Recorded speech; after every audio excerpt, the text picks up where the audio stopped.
본문 말씀은 창세기 11장 1절부터 9절까지 말씀입니다. 창세기 11장 1절부터 9절까지 구약 성경 13면에 있습니다.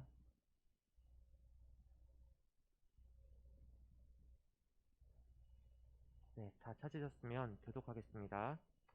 온 땅의 언어가 하나요, 말이 하나였더라.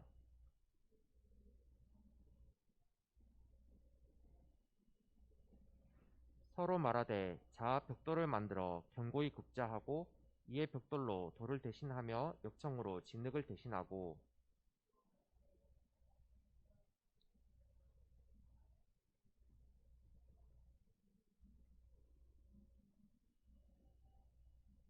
여호와께서 사람들이 건설하는 그 성읍과 탑을 보려고 내려오셨더라.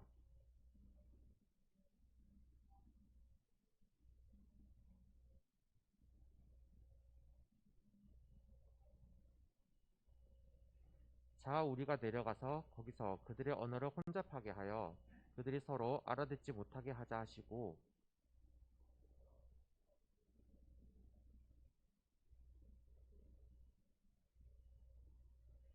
다 같이 읽겠습니다. 그러므로 그 이름을 바벨이라 하니 이는 여호와께서 거기서 온 땅의 언어를 혼잡하게 하셨음이니라. 여호와께서 거기서 그들을 온 지면에 흩으셨더라. 아멘. 네, 여러분 반갑습니다. 오늘은 새로운 2월이 시작이 되는 첫 예배입니다.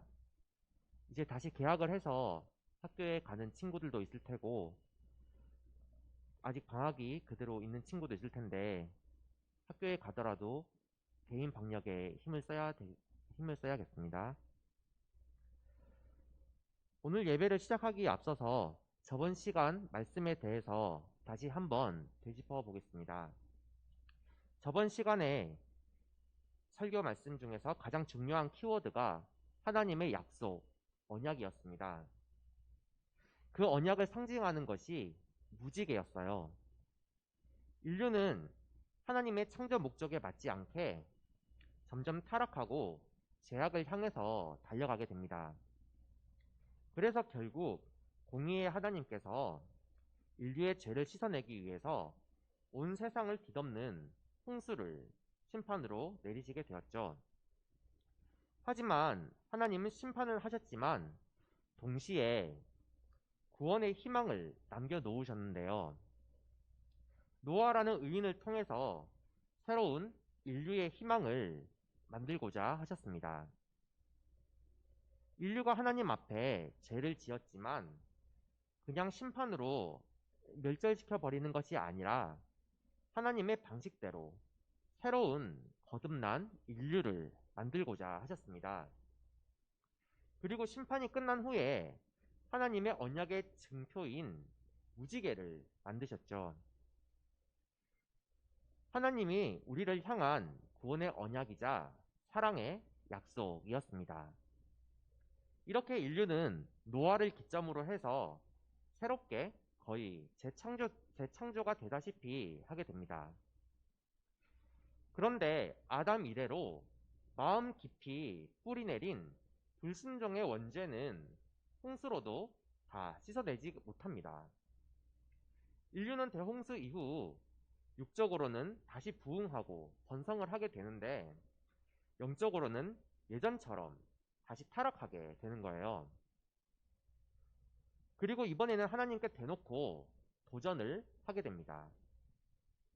바벨의 도시와 탑을 쌓은 사람들이 오늘 본문 말씀에 등장을 하게 되는데요. 그 무리들 중에 니무롯이라는 이름을 가진 사람이 등장합니다. 이 사람은 노아의 자손이었어요. 노아의 둘째 아들인 함의 손자였던 니무롯은 성경에 용감한 사냥꾼이라고 소개가 될 만큼 전투도 잘하고 굉장히 용맹한 사람이었습니다. 하지만 그는 하나님께 속한 사람이 아니었어요. 자신이 잘난 만큼 하나님보다 스스로의 능력을, 자신의 힘을 믿는 그런 사람이었어요. 니무롯의 이름 뜻은 높은 자에게 반역하는 자라는 그런 의미를 가지고 있는데요. 그의 이름 뜻대로 하나님께 니므롯은 반역을 하게 됩니다. 그의 용감함은 하나님을 두려워하지 않는 그런 태도의 표현이었어요. 그는 자신의 힘과 생각으로 많은 사람들을 모아서 국가를 세우게 됩니다. 그의 나라는 신할 땅의 바벨에서 시작을 하게 되는데, 오늘 본문 2절을 보면 신할 평지가 나오게 되죠. 이 신할 평지에는 니므롯의 반역적이고 그리고 인본주의적인 그런 사상의 영향을 받은 많은 사람들이 모여서 살았습니다. 그 사람들이 모여서 하나님께 대항하는 그런 도시와 탑을 건설을 하게 된 거예요. 사진을 함께 볼까요? 네, 바벨탑을 상상해서 그린 그림인데요. 오늘 본문 4절을 보면 그 탑 꼭대기를 하늘에 닿게 하여 우리 이름을 내고 라는 내용이 나옵니다. 이는 하나님께서 위에서부터 아래로 내려오는 것을 겸손한 마음으로 맞이하는 것이 아니라 인간 스스로, 인간의 노력으로 하나님의 영역에 침범을 해서 하나님처럼 되고자 하는 그런 인간의 노력을 보여주는 것입니다. 예전에 선악과를 따먹으며 하나님처럼 되고자 했던 그 교만한 죄악의 뿌리가 아직도 마음속에 깊숙이 남아있는 거예요. 그렇게 해서 결국은 어떻게 되었었나요? 아담과 하와가 선악과를 따먹음으로 인해서 결국 에덴 동산에서 추방을 당하고 예전의 낙원의 삶이 아닌 고통과 힘듦이 있는 그런 삶을 살게 됩니다. 하나님께 대한 대적은 결국은 비극으로 끝나고 사망으로 끝이 나게 됩니다. 이사야서 64장 10절 말씀을 보면 이사야서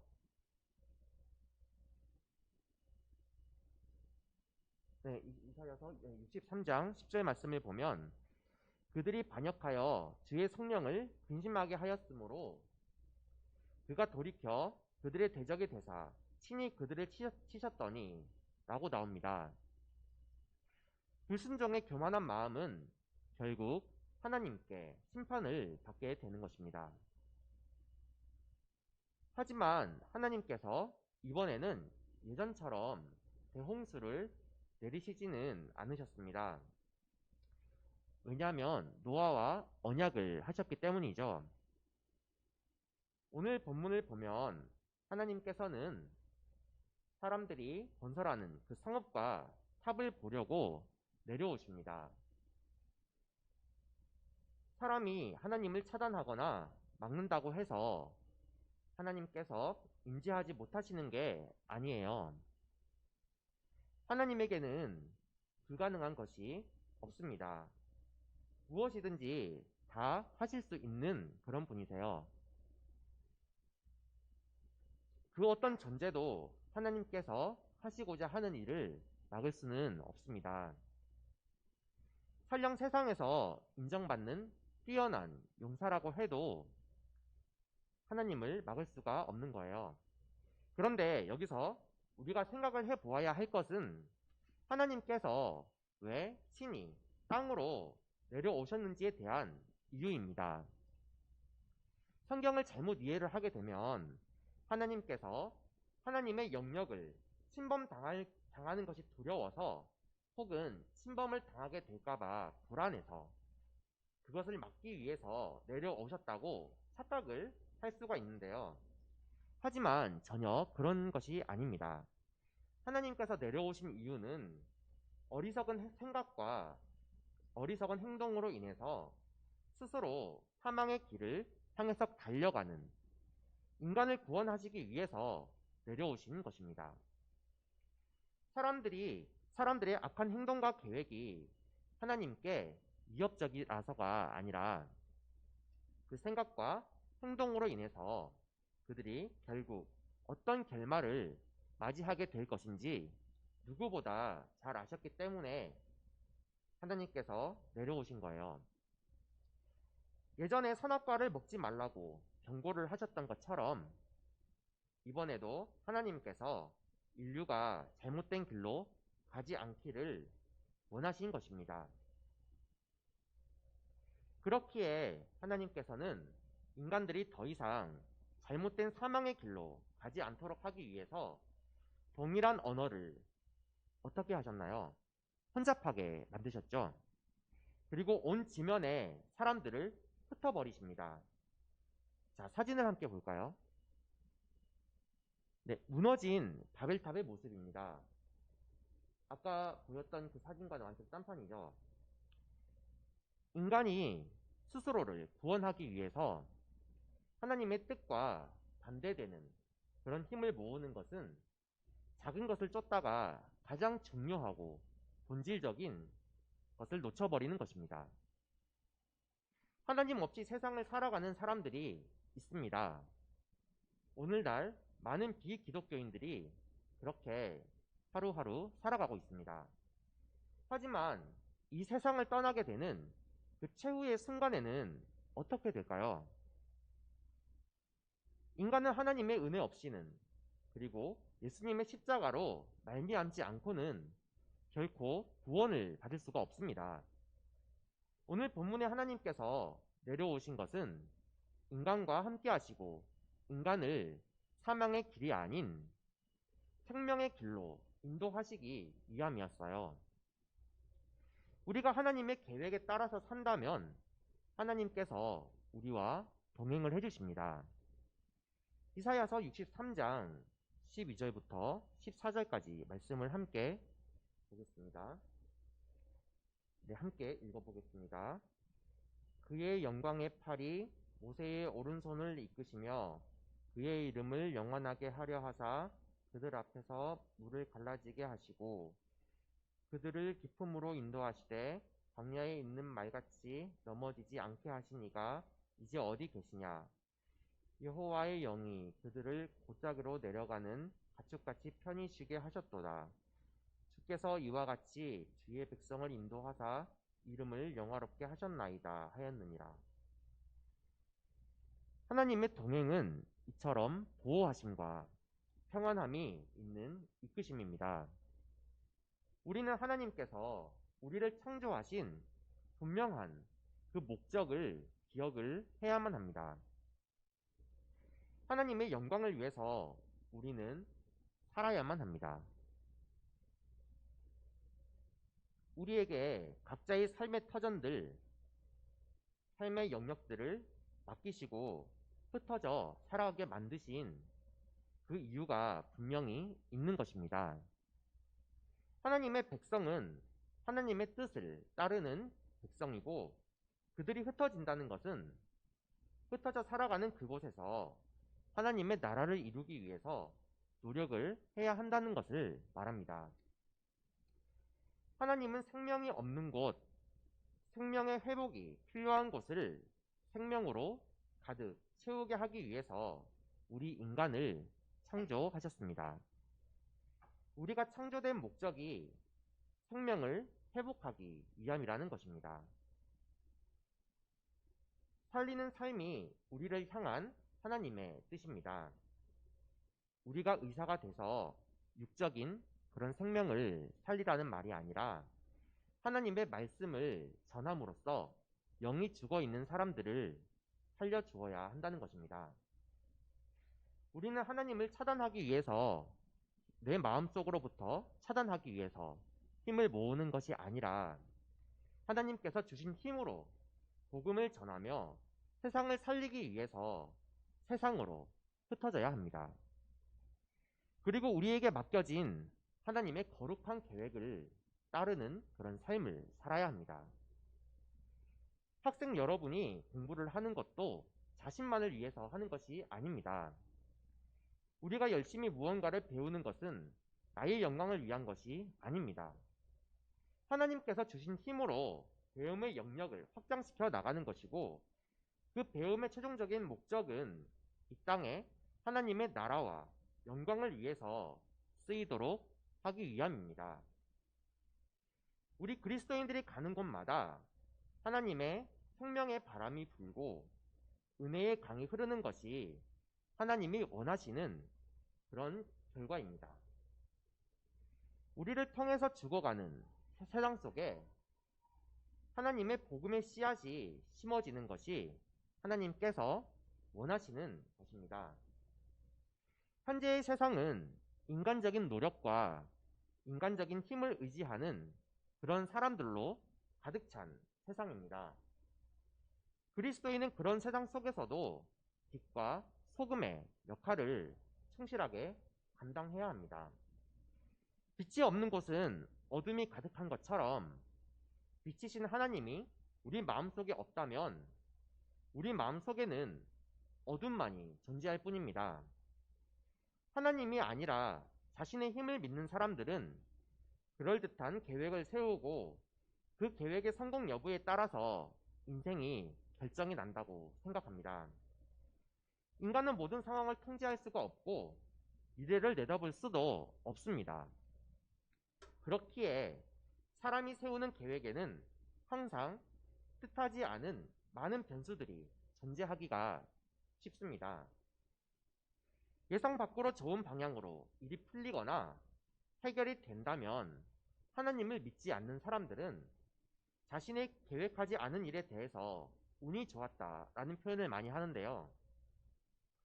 왜냐하면 운이라는 애매한 단어로 표현을 하지 않는다면 논리적으로 설명되지 않는 상황에 대해서 말로 딱히 표현할 수 있는 길이 없기 때문입니다. 하지만 하나님의 말씀을 믿고 따르는 우리 그리스도인들은 운이 아니라 모든 것이 하나님의 도우심이고 이끄심임을 고백할 수 있어야 합니다.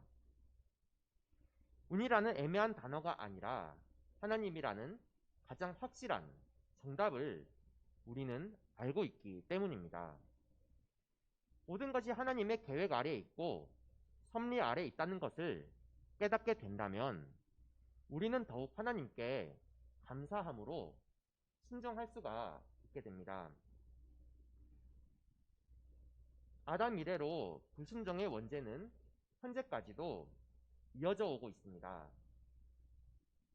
오늘 본문의 바벨탑을 지어 하나님께 도전하려고 한 그런 교만한 마음은 우리의 마음속에도 있습니다. 사진을 함께 볼까요?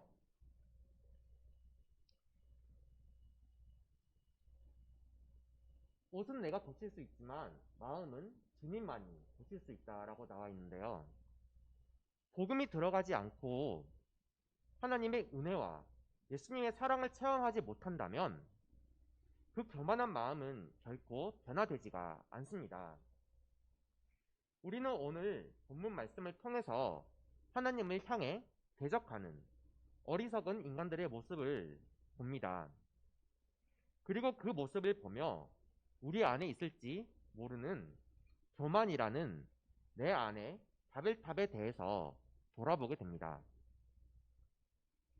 우리는 하나님께 대적하며 맞설 것이 아니라 내 안에 있는 바벨탑에 대해서 맞서야 합니다.